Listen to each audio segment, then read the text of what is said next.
Good evening. Welcome to Binging the Force with the Rocky Mountain Fan Force, a live stream event. My name is James. This is a place where Star Wars friends get together, rewatch Star Wars shows, and discuss Star Wars content. Tonight, we're going to be watching The Mandalorian Season 1, Chapter 7, The Reckoning. Tonight, I'm joined by Dale, Shane, Dan, Jonathan, and Michael, our producer dude. Michael, did you want to go ahead and tell us about some of the merch that we're going to have going on? Yep, our merchandise store that we've been talking about is now live. I'm going to go ahead and bring it up here and bring it up on the socials there. So if you see on the bottom, that's the site where you can go to it is bingingtheforce.myspreadshop.com. That is now live and ready for people to purchase. And this is what it looks like. So when you get to the site, you've got the banner there. If you ever need to go back to the top of the site, you just click the logo in the top there. But the main thing you'll be doing is just shopping. There's lots of different products, all with the logo. It's got the RMFF logo on the front and the Binging the Force on the back. So if you go to shop, there's only one design. And so we've got lots of different types. So you've got cuts for women, for men, for kids, sweatshirts, cups, mugs, hats. Oh, I like the mugs. Those are cool. Got a teddy bear. Lots of different choices. And the nice thing with Spread Shop is it gives you a lot of choices. So once you actually pick your product, you go into it and it lets you pick your colors. It lets you pick your sizes. So it's all customizable, and then it ships right to you from them. So it's really, really nice setup on it. So we'll go back up here. Disclaimer: I don't think that girl was actually in the Rocky Mountain Fan Force. No, these are model types. But so you've got the RMFF logo in the front, and you've got Binging the Force in the back with the socials and how to find us and everything. So everyone kind of get your merch and show your support for our group. Absolutely, you can buy something for somebody for Christmas, maybe. Yeah, totally. James, you're planning way ahead. Well, I'm actually throwing a hint that you guys can get me something like a mug. Maybe I'll get you guys something. I'll get you a teddy bear, and then you could put it in like a kid's onesie, like that. There you go. Christmas is a long way away. How about a Memorial Day gift? May the 4th. Mother's Day, Easter gift. It's good for all occasions. Can I get it in like a cat shirt for Dan's cats? Yeah. Yes. There's like a child's extra small or something. You can try that. Now, I will look and see it because there are more products. I think they've got like dozens of product choices, and those were the kind of 17 that I went with for now. But if people demand stuff, I will look and see if there are pet versions of stuff in there. Yes, I wouldn't be shocked if they had that. Costumes or something, or pet shirts, yes. I vote for that. Yeah, my 60-pound husky is dying for, something like a sweater to put on his heavy coat here. So that's yeah. Well, especially with some mittens. Right. Just get him a hoodie. He could wear that. It'd look cool. It's big enough. Yeah, it's his favorite thing to do is just to wear heavy clothes, maybe a bandana. Then he'd be rocking it, and his name's Indy, so maybe I need like a bullwhip and like a little fedora to go with it. It says Binging the Force on it, so that'd be pretty cool. Yeah, there you go. You could probably put that bowl hat on him. It's very popular with the kids. Yeah, dog fedoras. It's a top seller for sure. All right, good night, everybody. Thanks for tuning in. We're here to sell. Bye. Where do you want to take us next? Is there another reason we're here, James? Yeah, let's go ahead and let's briefly discuss the episode. Let's go ahead and watch the episode, and then we could discuss it as we're watching it. And then at the end, I'll just give a couple updates, what's going on for our future events. And wait, James, what are we watching tonight? I forget. We are watching The Mandalorian Season 1, Chapter 7, The Reckoning. All right. Where everyone starts gathering together and all of our storylines begin to converge from the season. Yes. Here we go. All right. Let's get that going.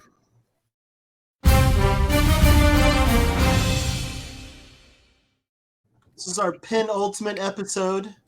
So do we get to like see everything that happened in all 6 episodes leading up to this one, or is it just previous? Let's see. Well, that was 5, but this is back to the first back to episode, one. IG-11. Nice. So a little premonition of why are they showing IG-11 again? Yeah, wonder why. We'll show relevant things from previous episodes. Right. Maybe he'll become the nanny droid. Right, and showing Okay, Queel yeah, again.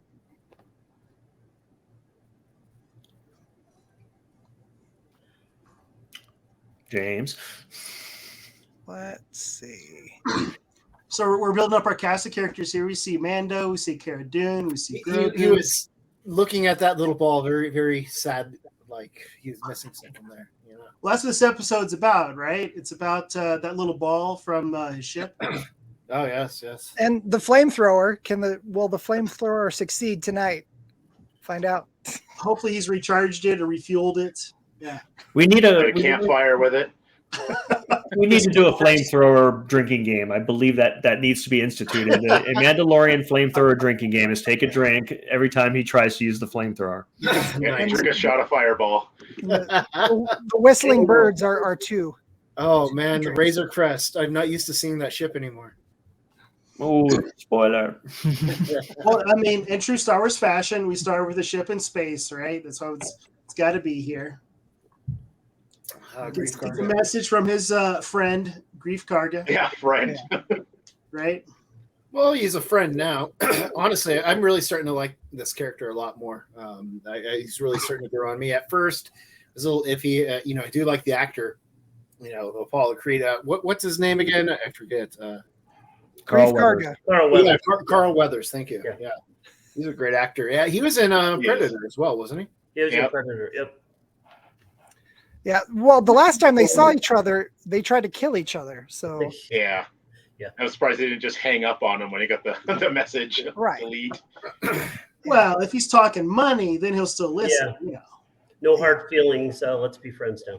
yeah. Right. So that intro was kind of setting up like the rules of the bounty hunter guild, Yeah. but now it's Greef has got a payday for him because he wants to take the client out to. I guess after he gets paid, then he wants to take him out.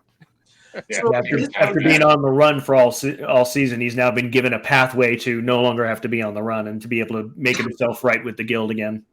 And this is a one-way message, right? This isn't a call, two-way conversation, Yeah, no, it's a recording. Yeah. recording. Right. Yeah. He says, Werner Herzog pops in. I was listening on the other line. That's like an empire, right? So, like, if Palpatine's talking with Vader, that's a two-way conversation, but maybe Greef Karga can't afford two-way conversations. or he's just like, you know what? I'm recording this on my iPhone and I'm sending it to you. Yeah, I would guess he probably put it out there and just it was a message that that once he got within range of it or whatever, he like received the message. Yeah. Right. He tripped something and it was close enough to get that message. Yeah, because he's been sending him messages for a while. Because when they went to the prison, Zero saw that message being played in the ship. So where was Mando going before he started heading this way? Was he just tooling in space? Well, he's got to gather his team now that he's accepted Greef. Now that he's accepted Greef's deal to try to make itself right, he's like, I'm not going there empty-handed. I'm not going there just by myself, just me and the kid. So he's going to start gathering, his people that he's met over the season, people that he trusts. Yeah, Just still seems like a trap. Western. This reminds me of Mad Max a little bit, just the Thunderdome a little bit. The color palette, yeah, it looks like they're in a dome. Totally. Yeah, I love this things that's attached to them. They can't get away from. It's like a rope. Yeah. They're forced to do hand-to-hand combat. So that species that she's fighting, is that like It's a Zabrak. Like yeah, Darth that's Maul. what I was thinking. Yeah. They're all tough guys. Yeah, I was wondering about that. So it's basically without the tattoos, it's the same Right. race that Darth Maul came from. Yeah, different levels of tattoos, I guess. And this is not an easy battle, right? So, like, he's bigger, he outweighs her. he's a brawler, but she's got more kind of talents for this kind of fighting. You He's know, got better technique. Yeah. yeah. Yeah, this reminds me kind of like Raiders of the Lost Ark right here, where you've got Marion who's got pay up everybody. I can drink better than everybody else can in this bar. It's a pretty rough bar too. Yeah. Friday night, Friday during the day, hanging out, fighting. Right. That's just a matinee right there. Yeah. Yeah. Well, maybe it's just A setting light up. That's Tuesday at 2:00, right? No one seems to be too upset being called a mud scuffer, though. I think that's pretty common language. They don't mind around the bar. Mud scuffer. Yeah, she called them all How do you mud even scuffers. scuff mud? I don't get it. I don't know. I did notice one thing when she was taking the money from people. She was saying like "thank you," and it's something I'd never noticed until the rewatch that I did of this the other day. Is it was "thank you," and there was like a cute woman who was giving her money, and she goes "thank you." I didn't know. I'd never caught that before. I do like her rebel symbol under her eye. I've always thought that was cool. Yeah, that's actually a plot point in a couple of minutes here. Yeah, she's in after they mention the Imperials, right? She wants to. You think that Spotchka was from the Krill farm in the earlier episode, or those guys already get taken over by pirates again? Was it glowing blue? Yeah, I think so. Yeah, I mean that tattoo that she has is definitely reminiscent of people who have that's a similar kind of like tear tattoo who've been in a gang. So I think that's that same kind of style of tattoo. The callback with it they're looking at there. I love his armory. It's so badass. She got into it again. She just had to press open. No locks on any of the doors in her ship. Yeah, you'd think you'd have a keypad on there or something. Everybody can get in there. Especially after episode 1, right? Yeah. Right? Still hasn't learned his Apparently, lesson. the child has access to weapons. That's probably not very safe. But Come on, he's 50 years old. He's I got mean, I think we've established over the course of the season that he is the worst dad ever. So. And he's not a quick learner either when it comes to see Yeah. look. Well, there he is. And the Messing kid flight around. of ship. Yeah, he did not child-proof the Razor Crest before he took this on. He's like, I didn't realize I had to. If he told him not to touch anything, would that work? Would that be enough? Or Reverse psychology on him. Yeah. And it's sort of funny, he goes from the Razor Crest, which is like a giant RV, to a sports car. Giant RV. That's awesome. Yeah, does he have like a kitchen in the back or something? A little hot pot? You think so? I mean, but the way it looks like, it has a bathroom, right? It has a toilet, so it is like an RV. He has a sleeping quarter. Yeah, So, yeah. We Yeah, just that's a pretty good description of it because that's why the whole gang who were using it for the heist. I mean, that's one of the reasons why they wanted it was because it accommodated all of them. Yeah. A cargo hold, it's a badass ship. I want to see him have like one of those little canopies that comes up and extend. A little barbecue outside, Yeah, those camping chairs. There we go. Some green turf. He really knows how to work everybody and get him on board pretty quickly. yeah. So our Well, you next just gotta show callback. him that dude right there. Yeah, so our next callback to bringing Nick. I know he gets a name here in a little bit, but it's Nick. It's Nick Nolte. We're gonna call Krill, right? Right. Yeah, Krill. Or Krill. Yeah, Krill. And asking Nick Nolte to watch your kid is his first mistake. Right. Yeah. first, second, 10th mistake. Yeah. Are you surprised if he just needed childcare? Like, why wouldn't he go back to Tatooine and ask Peli to watch Yeah, I the think child? I know. Yeah. That would have made, but they weren't that close yet, were they? I mean, She obviously cared for the kid. Right. And that's when I first watched it, I thought that's where he's going to end up going to, is dropping the kid off. Yeah. Owner Krill will try to reprogram a IG-11, right? Oh man, He's a very optimistic person. I mean, he's got the skills for it. We get the flashback here, but I mean, he is the one who has the skill for it. Yeah. And what else is he doing there in the middle of nowhere by himself? I know. Well, I would take that IG unit myself. That thing is cool.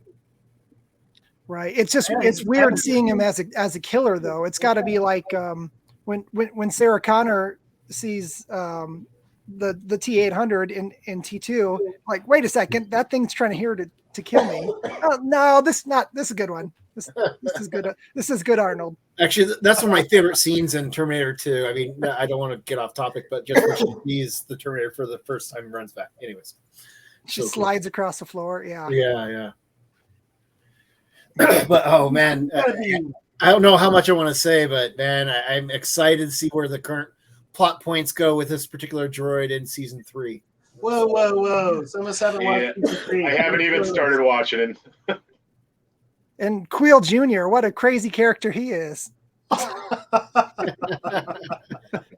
out of here. I mean, let's have a training montage. Yep. Training montage, flashback. I mean, I think it's the most extensive flashback we've had. I mean, it's so much more even than just the flashes that our main character has had of his past and stuff like that. But I mean, this is like an entire couple-minute story that is all told in flashback from the Ugnaughts' point of view. Yeah, but wait until you watch Book of Boba Fett. That entire series is almost a flashback. Well, and this episode is directed by Deborah Chow, who was the supervising director of Book of Boba Fett. So interesting. I didn't know that. Yep. And it's interesting too how like you've learned about a character in that first episode, and you're like, oh, it's a bad droid. He's a bounty hunter. He wants to kill the baby. I hate this droid. And now it's like, well, now we're totally redoing this character, right? We're going along with this reprogramming, treating it like a toddler, relearning, and you're like, oh, okay, now I'm on board with this IG-11 being part of the team and being like, just a kid when it comes to its mental capacity. So it's huge character shift for how you're thinking about this droid. Oh yeah. Yeah, but then they give those long shots where you're just staring at the droid's head like, maybe he's not quite right. Yeah. Right? Can you trust Taika Waititi? I mean, really, that's the question. He did a good job with the Thor movies. Oh yeah. I'll trust him. You just got to watch One what of we the do in Thor the shadows. movies. That Blurred was so upset. And he has a name. He gets a name, Quill. And he immediately uses the name as soon as he said it. He calls him Ugnaught, and he's like, I have a name. I am a person. My name is Quill. And then he immediately calls him that and gives him that respect. I like how you said it like little kid Anakin. I have a name. I'm a person. Little baby Anakin. Yeah, the Blurg was upset when IG-11 was spilling his slop on the ground. Like, hey, I'm a person and my name is Blurg. Don't put that on the Right on ground. the bucket, not on the That's floor. my dinner. IG-11 will join me. Yeah, it's interesting. I mean, he said that he was on the Imperial side earlier, right? Until he could pay off his debt. And kind of reminds me like the last time you saw Ugnaughts, right? It was in Cloud City, Empire Strikes Back. And they were kind of where all the trash was, right? So does that mean that maybe those Ugnaughts too had like a debt to pay in Cloud City or something? Or are they Possibly. I think they're all indentured labor, but they're skilled indentured labor because we established that they clearly have mechanical skills and they know how to build things, so they're very useful to have. But Jonathan, the Empire was not in charge of Cloud City. Lando was, and right? And Vader went in there and encroached on his territory, right? So the Ugnaughts are working for Lando. Maybe, I don't know. Yeah, I think they were. Yeah, I think they were working. Yeah. Yeah. Same with the dude with the ice cream thing maker, which we found out in the Mandalorian held the Beskar. It's like a safe, right? Wait, are you saying he was running around with Beskar? Maybe, we don't know. Or something of value. He had a fresh batch of mint chocolate chip. He didn't want the Empire to take it. Fair enough. Like, Vader's here. Gotta keep my mint chocolate chip away from him. That's why you don't give a toddler force powers. Right. Yeah, they start to power him up pretty quickly in this episode. Yeah. We just assumed that he was a good guy because all the force stuff he's done was like light side, but force choke, I mean, we don't know what side he's on. Hey, come on, Luke used force choke. He's learning. And what side was Luke on, right? He was Right. good. But then Rey used the lightning powers, which she got from Grandpappy. Which, for historical purposes, this episode came out the day before that movie premiered. So, Oh, interesting. yeah, purposely there are things that he does in this episode that they only revealed that Jedi could do the day this came out, because the next day Rey does it in the movie. Right. That is cool. I didn't realize that. Yeah, they timed that very, very specifically. Yeah, it came out a day early. They said because, there's a special preview. And it's like, well, we don't need a special preview the night before. It's really because we get to see Force healing for the first time. Right. So that way it wouldn't be as foreign. Your jaw wouldn't be dropping for that like everything else in that movie. Come on, Palpatine was awesome. Somehow. Sorry, Shane, we're gonna have to let you go now. He was something. Well, somehow he created 10,000 super lasers on Star Destroyers in like 20 years without anyone knowing. I'm sure. Well, to get back to Mandalorian, which people like, and it's the similar trope here too, right? Where you have like the groups getting together, but they're not all totally getting along, but somehow they'll find a way to work together for a common goal. Mandalorian's having none of this. Yeah, he wants nothing to do with that droid. He doesn't trust droids, right? I mean, that's... Dude, they like killed his family, destroyed his planet, so yeah, he's got issues.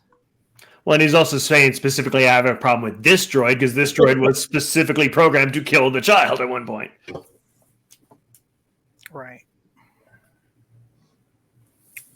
And he was pretty effective as a killer as well, just like Mando. He took out a lot of Nikto or whatever they were. Yeah. He took out most of them. So, yeah, he knows how deadly he can be. Speaking of Nikto, there's one. The one that's Greef left. Karga, he's got his bodyguards, his crew. The one that's left for now. I definitely prefer my crew over his. You got your own posse? Well, if I was Mando, right? I'm putting myself in Mando's shoes. So if I was Mando, Oh, yeah. yeah, IG-11 would take out all those dudes like that. You know he would. And the Blurg would feast upon their bodies. I got dark. That'd be a pretty gruesome end of the show.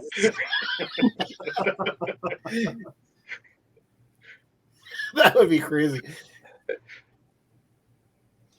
It's a good entrance here. He arrives, he's got his Mando's got his crew. He's got his rides. The tents meet up. Totally. Those guys don't pale in comparison to these three. Oh. One's got like an old biker helmet on, I think. Yeah, I think you're right. Yeah, well, I don't know. It's a round like fishbowl or something. Yeah, They Greef does not want to bring her along. He does not want her involved. And Mando's like, nope, she's coming. That's my rules. And then he specifically talks about covering the tattoo that, that because there's Imperials and I guess she wears the uniform of a known, entity, shock troopers, but then she also has the tattoo that it's just going to make everything harder with her being there. But Mando's like, I trust her. She's coming, period. This is cool. I love the little egg that Cleo built for him. Yeah, Quill made him kind of an armored bassinet thing there. You're right. That's the first time we see that. No, I'd say the elephant in the room. The big question is how did they transport those three Blurg without a giant mess on the ship? Yeah, who had shit duty? Right. There's a giant litter box for them, right? Yeah, I mean, the ship does not have locks, but it does have an automatic Blurg waste disposal system. Nice. It's just all over the place. They're just shitting all the time.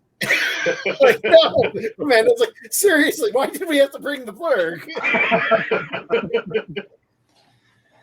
I thought you were going to say the big question was, how does Greef know about bog wings, which we see on Dagobah? But different big question. Well, maybe that's like the new vacation spot, Dagobah.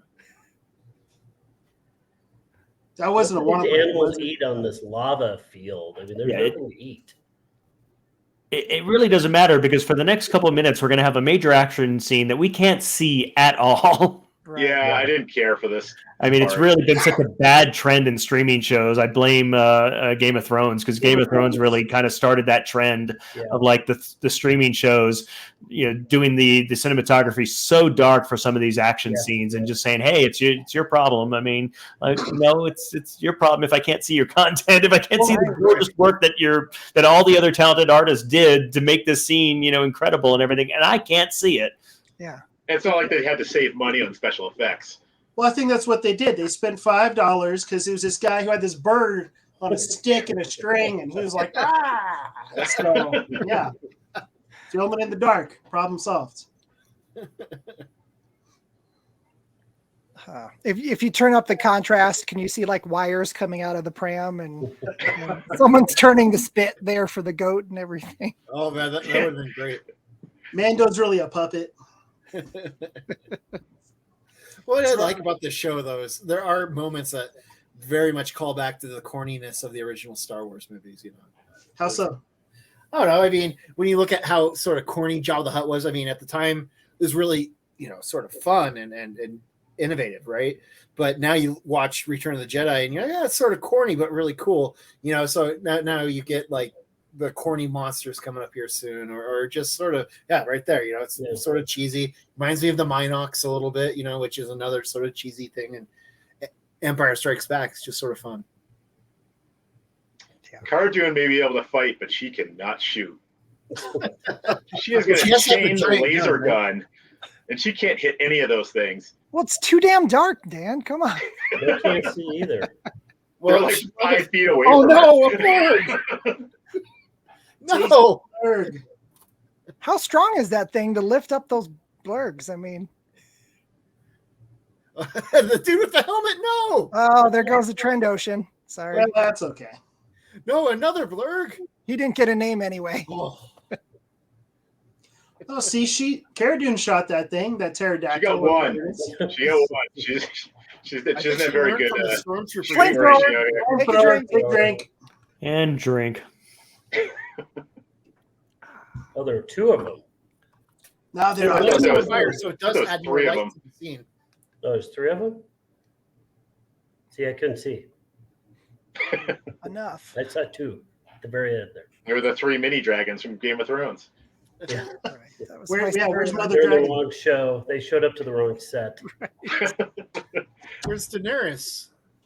Ooh, ouch. Oh. Yeah. Yeah, it's Did you just notice all of Greef's crew got lifted away and eaten, and Mando's crew is all good? I guess. No, they're there. It's just too dark. You just can't see them. They're in the next scene. Yeah. Oh, there they are. So they don't just bite you; they poison you at the same time. Apparently, yeah. You have acid for blood. She's talking about the poison. She talks about the poison, yeah. Yeah. And here comes the major reveal. Right. Oh.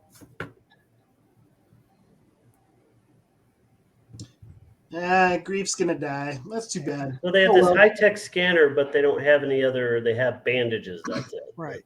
They should have like little Star Trek tricorder thing and just give him a little thing. Yeah. They should have just chopped his arm off.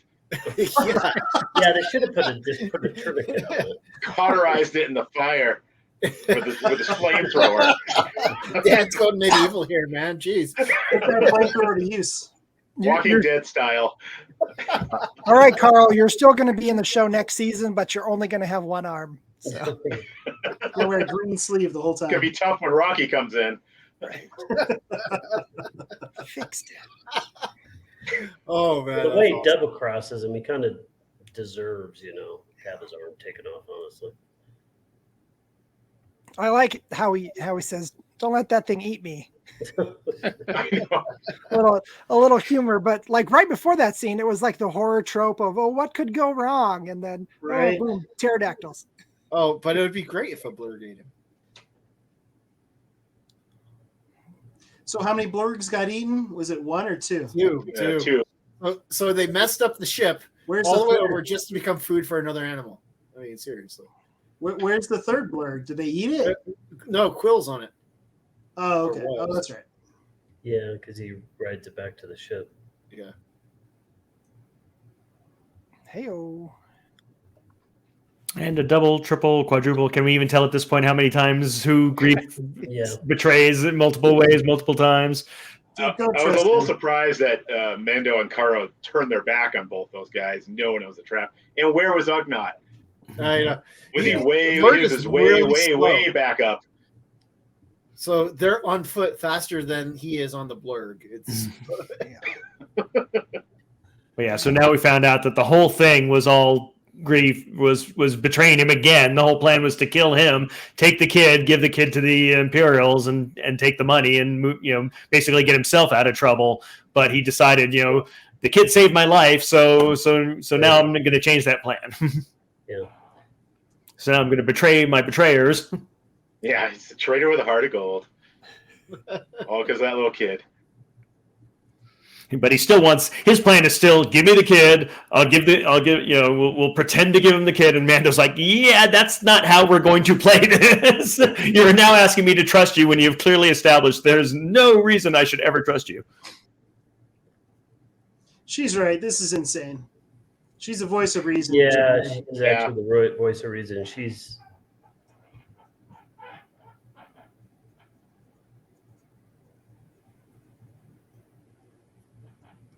But it's a good plan. They come up with just on the fly. Yes. Yeah. Yeah. Could go wrong. And Mando's a smart dude. He's probably done something like this before. He's been in situations where he's got to think fast. And he's a smart Hey, dude really? who, in a couple minutes, makes a serious mistake with not changing the channel on his comlink and ruins the whole plan. Well, I'm not saying he's perfect. And does Kara ever actually cover up? Yep. She does on her arm, Yeah, She does on her arm. but not on her face. I don't.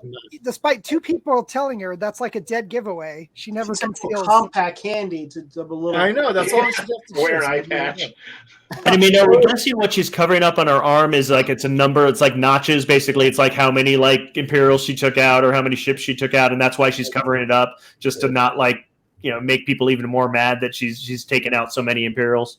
See, but Dan, if she wore an eye patch, it would still have the rebel symbol on it. That's the problem. Oh, I see. There's no other eye patch in the She's galaxy. all rebel all the time. That's right. I feel like they Even should part just. her hair the other way over it. There you go. But I feel like they should have just reprogrammed the IG droid and sent that thing in there. Well, it's already reprogrammed. It could have kicked ass. It's the nanny droid. I love these Imperials, these ex-Imperials. They're just guys trying to do their job, and then they're inconvenienced that they have to do their job. Right? Yeah. I gotta get up. Whatever. He gave up on washing their armor. Right. Isn't one of these scout troopers Jason Sudeikis? No, Well, at least- this biker scout guy here is Adam Pally. He's been in a bunch of stuff, but he was in.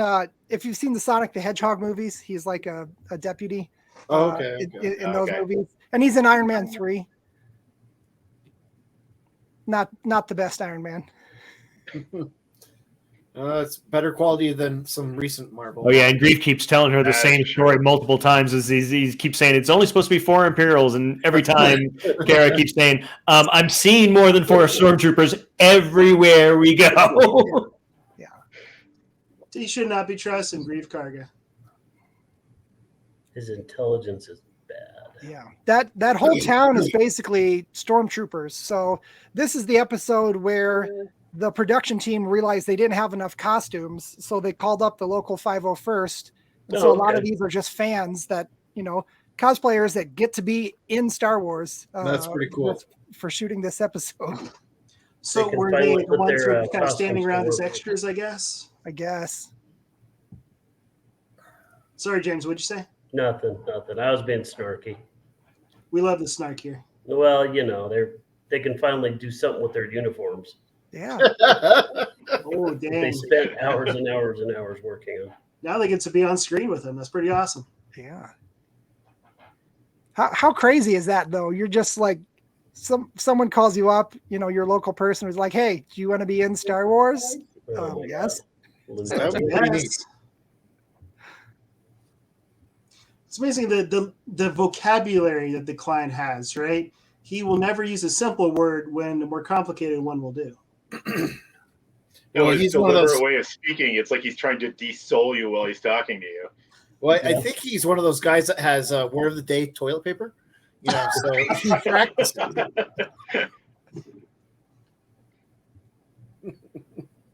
As he's talking, he's just ripping off days of the calendar. He's got like the words of the day on the calendar. He's ripping off. Used it. Used He's it. like, used it. I wonder how does a calendar work in Star Wars? I don't want to go there, but just think about it. It'd be difficult. It's one of the day calendars. That's all you can do. It's just It just says night, day, night, day.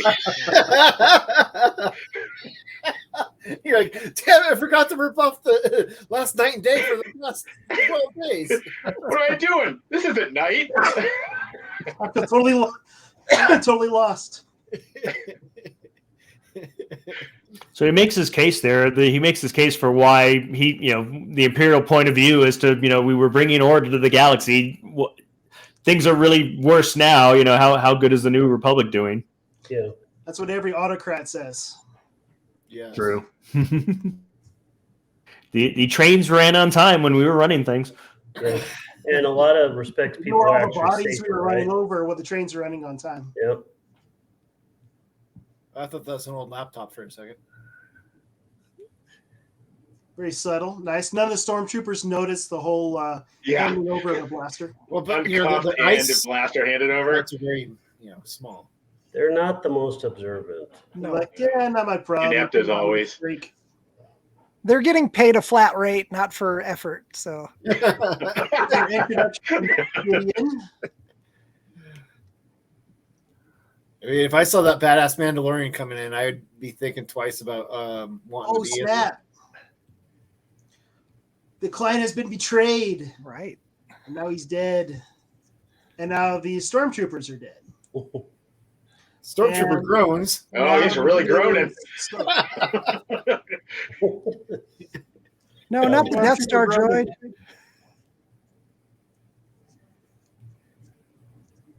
It's a good thing they ducked down in that booth. They're totally safe. Oh yeah. The table. It's like when somebody is- dies over the bar when somebody's shooting up the bar, and everybody behind the bar is fine. Death troopers. Right? Yeah, at this point, we still don't know who that was that shot him up. Oh yes, the Imperial transport finally from Yes. toy to screen, first time. Shane, did you have that toy when you were a kid? No, but I have it now. Nice. Very nice. So that'd be a cool toy. You got to load it up with stormtroopers. I have it loaded up with stormtroopers. Yeah, You have it close by? Yeah, let me grab it. Yeah.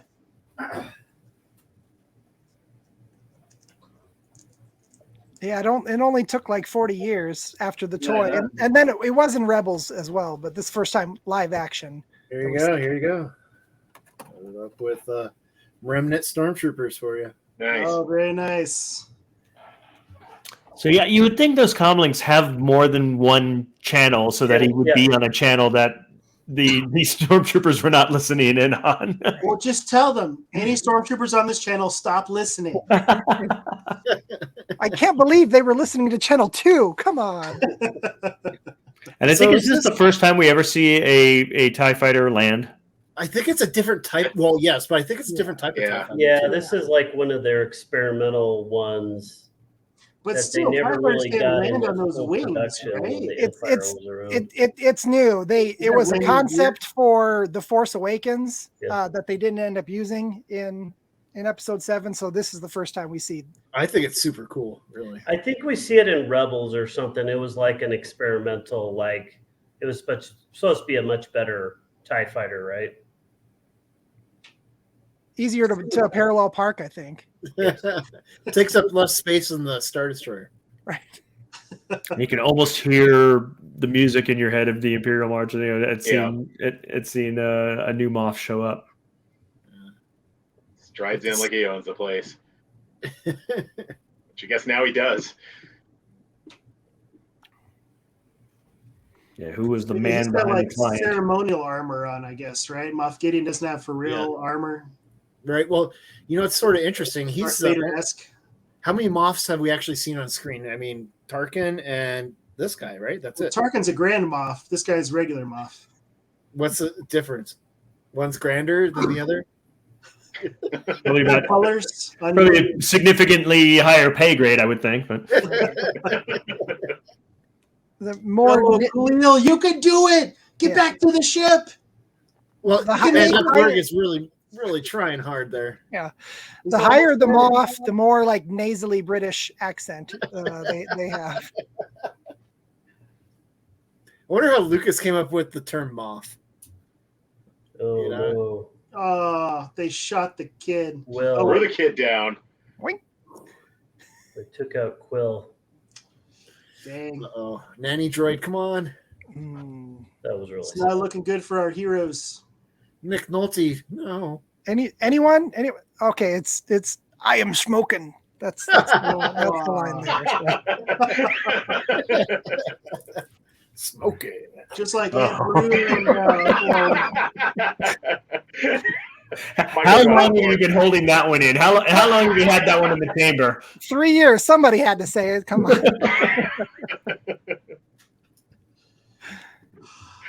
and the end, the cliffhanger. Right. Yeah, I believe that's our first cliffhanger, isn't it? Yeah. I think so. I'm rewatching all of these before I start the new season, and it was very hard for me to not watch the next one after watching this one right before we met up. I mean, you can The watch it. cliffhanger was so good. Yeah, I mean, I was watching these, one episode at a time, a week between, and that was a long week between these two to have to wait. Yeah, it was. Yeah. Definitely. I like it when shows do that, builds up that anticipation for that next episode. Mm. It's definitely a turn from kind of the episodic, place of the week that he was in for a bunch of weeks there, and now we brought in pretty much, a lot of the plot threads from each of those places of the week. We didn't bring in the bad guy crew because they're all sitting in a New Republic jail cell right now. Yeah. Yeah, they did a great job of teasing all those characters just enough so you liked them and you wanted to see them one more time. And they got the A-team back together for this right before the season finale. The A-team. So, Dun, dun, dun, dun, dun. Yeah, stuck Really, them all the in only his one we van don't and bring back is flew him to- Pelly. Right. Sorry, what was the last thing you were saying, Dan? They packed them all in the van and flew them off to the job. So they just did a great job of just threading it all back together and showing all. I mean, the only thing you were missing was some Jawas. Oh, yeah. It would have been cool if he could have had another Mando buddy with him to help Yeah. out. So Mando is Hannibal, right? And then Cara Dune is Face. No, she's BA. She's BA. definitely BA. Yeah, definitely Dave Baracus. Yeah, good point. So Khalil is Face is what you're saying. Perfect. All right. Nice. See, I never watched A-Team. What? Never? Not even the movie? No, never. Not too late. Could probably still find it on USA Network or TNT. I think I'm good.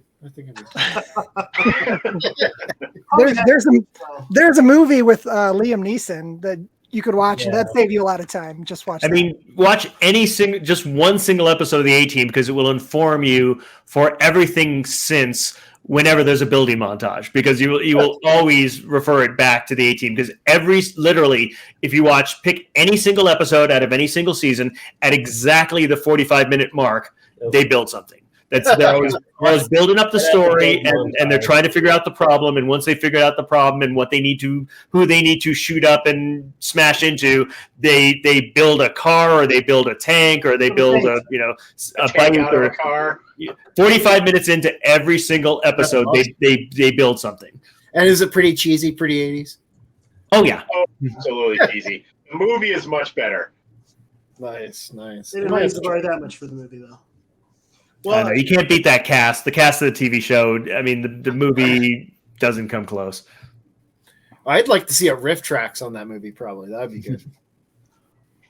Well, we talked about Terminator, we talked about A-Team, and we talked a little bit about Mando. So that's good. It's a successful episode. Well, we didn't talk about the holiday special. which I still have ready to go. Yes. Not the whole thing. I will not show the whole thing, but I will show the Boba Fett portion of it. So So threatening us, Dale. the holiday special reference in this episode is when Kara is collecting money back at the bar. She says, "Come back soon," which Akmina says to people, Cantina patrons, in the holiday special. So. I don't think that's a callback. Sorry, I'm gonna have to. Dale's like, I'm reaching. Oh, Yeah. I don't know. Reaching. Maybe not. This episode did win an Emmy for outstanding cinematography. So Nice. they got Except for nominated. that campfire scene. This was a winner. That campfire scene should have killed it.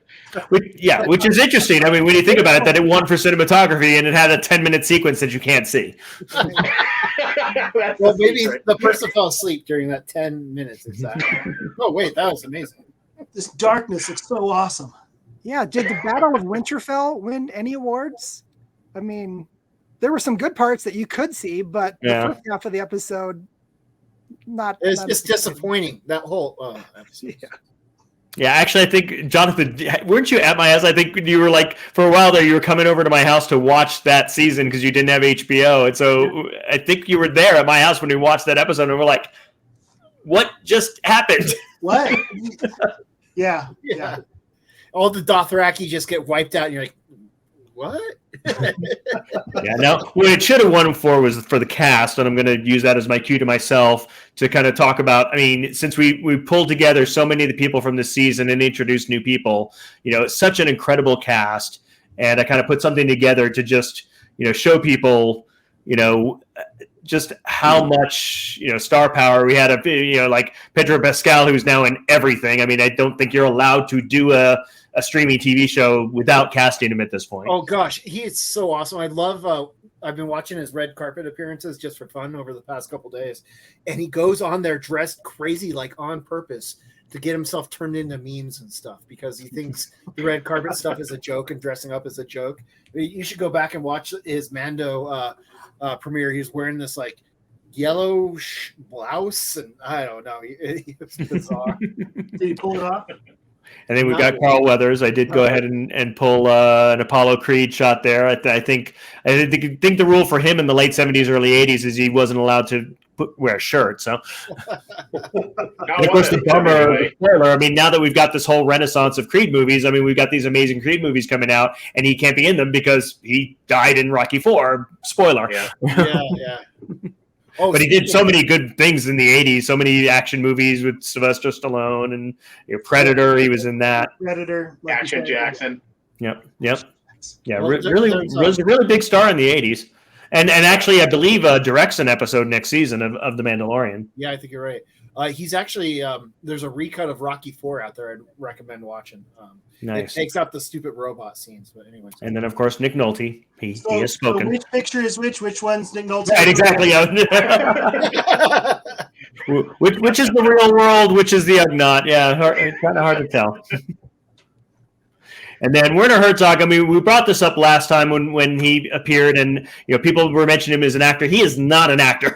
Werner Herzog is not known for acting in any way, shape, or form.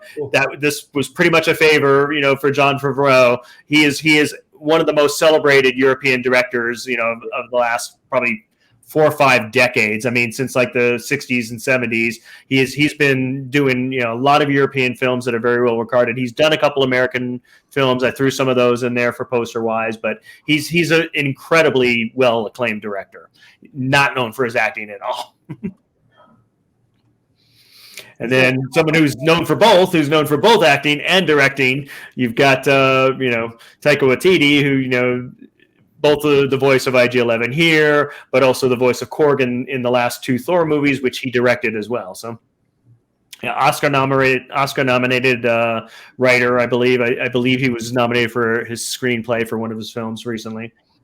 He's got his hand in Jojo so many Rabbit. things as well. Yeah, Jojo Rabbit. Yeah, he was nominated for the screenplay for Jojo Rabbit. And at the time of this podcast, he may or may not be directing a Star Wars movie. Yeah, there's been a lot of rumors about that right now. I mean, just because they had announced it at one point that he was working on one, but no one knows exactly which films are moving forward or not. So,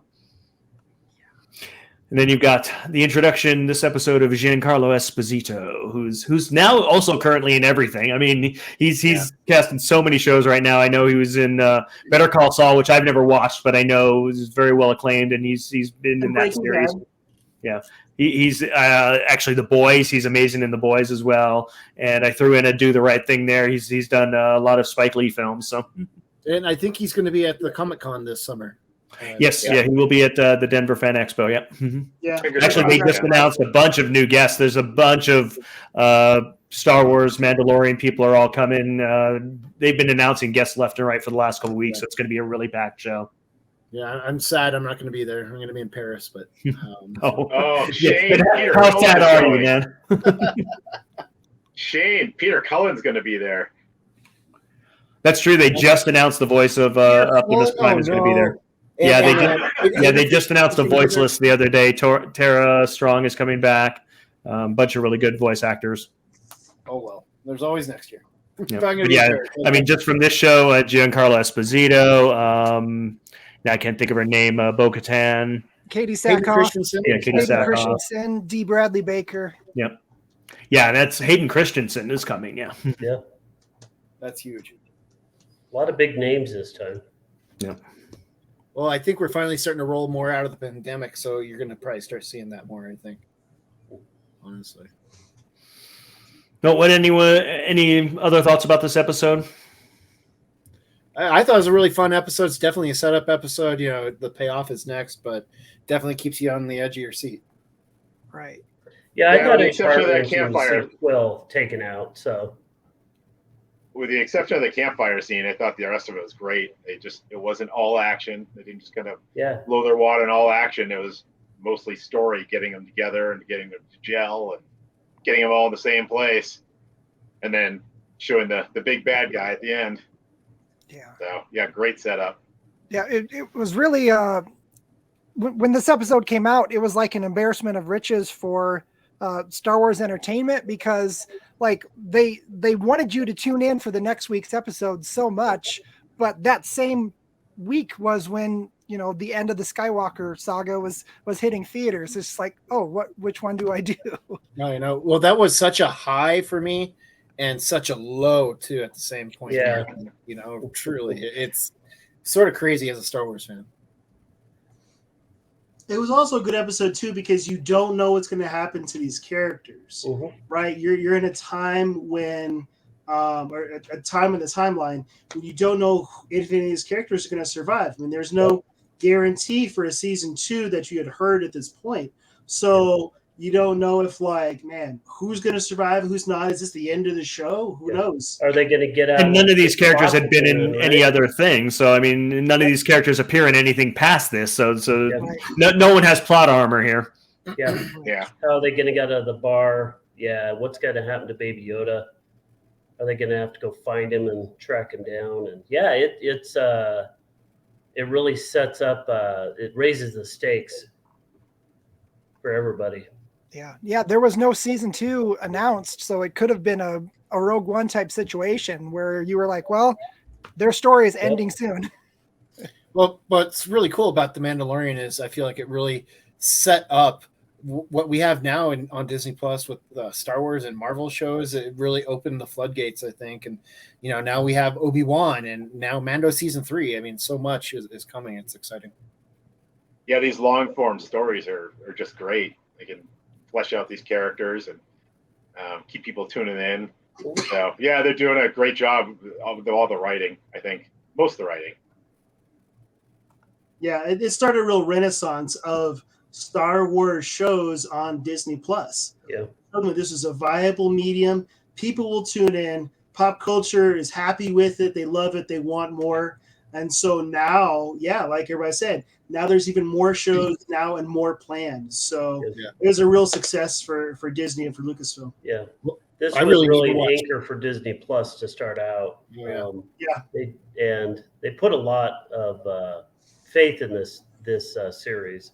And they came through. Yeah, because Disney Plus, I mean, you could definitely have like a whole back catalog of Disney stuff, Star Wars or Marvel, but like, what's the new content that people will keep tuning in for on your streaming service? Well, and they have yet to release Mandalorian.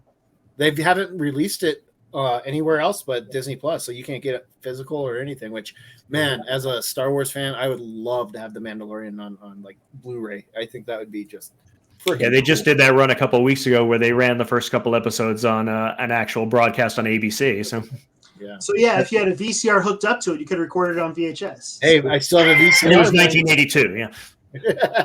I still have a VCR. I could give it a try. That'd be awesome. I guess it's cheaper for them to make these shows because they can, instead of making these big movies and then people get burned out because they thought it was because there was too many Star Wars movies, which is why they thought Solo, like burned out on them. They can make a few shows, and if people don't watch it, they can just wash their hands of it and go on to the next show. Yeah, I have. We need a Star Wars movie. We really do, and they're saying 2025 now, maybe. So they jettisoned like Patty Jenkins, Rogue Squadron. They've jettisoned. What were we just talking about? Taika Waititi's movie. It's out. I mean, even it sounds like they're going to go back to the storyline with Rey and stuff, like post whatever. They're still fighting the First Order. It sounds like. Yeah, they're definitely still trying to figure out their movie strategy. The TV strategy is working great. Yeah, it's worked really well. Yeah. I think it's been a shift in how we consume Star Wars. Yeah. Used to be you had to wait years between movies, no guarantee after, that trilogy ended, whatever. And now it's like there's so much content you get to kind of almost pick and choose what you want off the menu that is Star Wars, right? So there's no pressure for Lucasfilm to make Star Wars movies. I don't feel like there's pressure coming from fandom to make Star Wars movies. I feel like that it has shifted to episodic way. The way you consume Star Wars is in this episodic way. And as a Star Wars fan, I'm totally okay with that. I like the options. I like the buffet of Star Wars instead of the narrow pipeline of Star Wars coming at me. Well, and why spend $250 million for one 2-hour movie that the majority of a fan base is going to, do stuff on versus Skywalker. Instead you can make 3 seasons of multiple TV shows out of that same money. So yeah, but I think they're actually limited with this technology and the screen technology they're using, and there's something about seeing a Star Wars movie in the theater, right? That original Death Star destroyer, seeing Trish, chasing Princess Leia's ship, the cruiser and stuff is it's iconic. I don't know, man. It may be a thing of the past. Media is different honestly, now than in 1977. I don't think so, because there's billions to be made too. Because it's a risk. Is Disney willing to take that kind of risk? Look at all the things they've canceled. So far, the answer is no. Yeah, I think it just has the potential for such divisiveness based on the last couple of experiences they've had with Star Wars movies. Kind of so. Yeah, the upside doesn't seem to really be worth it for them at this point to take the risk on a huge movie, and 3 years of making it at $250 million to put it out there and have a strong chance of the fan base rejecting it. And honestly, if they never made another Star Wars movie again, I'd be okay with it. I've seen stuff on Disney Plus that I've dreamt of as a Star Wars fan, and they did it. And if I never see a movie in the theater for Star Wars, I'm okay with that, honestly. And Dan, what were you saying? And movie theaters in general, that's the other risk. It's not just the content. It's people aren't going to the movies anymore as much. They'll just wait 3 months for it to be on Disney Plus. Why would I go spend all this money to have somebody talking behind me and all of that? So that's why I don't know. Top Gun Maverick crushed it, man. It's because that's a movie you need to see in the theater, right? There's part of that communal thing that hasn't gone away. I think the movie industry is coming back. Totally. I really do separate Star Wars movies from movies. I think movies are back. It's Star Wars movies, I think, that are a question mark right now. Well, that's taken up us to about an hour, so let's go ahead and wrap this up. And thank everyone for being here. And what are we doing next week? Thanks for joining us tonight, guys. We have our monthly get-together March 18th from 3 to 5 at Bar Louie in Northfield.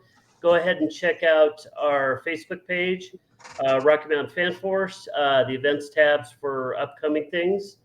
And as you can see on the scroll down below, you can find us on Rocky Mountain Fan Force on Facebook, YouTube, Binging the Force, and looks like Anchor, Binging the Force as well.